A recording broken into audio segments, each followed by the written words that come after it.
गांधींनी नुकतंच जे आरक्षणाबाबत जे स्टेटमेंट केलं त्यावरून भाजपने रान उठवलेलं आहे. तुम्हाला काय वाटते नेमकं? संपूर्ण महाराष्ट्रातील भाजप आणि त्यांची पिलावळ, मग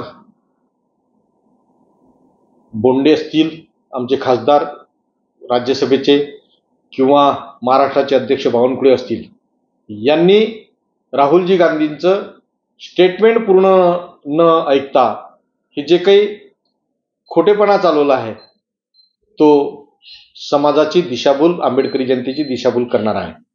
राहुलजी गांधी यांनी ज्या वेळेस देशात समानता येईल, जातीयता नष्ट होईल, त्यावेळेस आरक्षणाची जरूरत राहणार नाही, त्यावेळेस आरक्षण खतम केलं जाईल, अशा पद्धतीचं त्यांचं स्टेटमेंट होतं.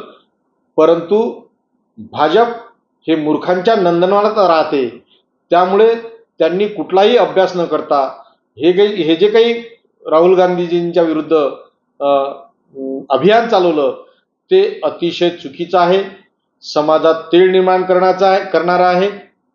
आपणच तपासावं की आपण आरक्षणाच्या किती बाजूने आहोत आणि किती विरोधात आहोत, हे स्वतः त्यांनी तपासावं. राहुल गांधीवर असे आरोप करून आंबेडकरी जनतेची दिशाभूल करू नये.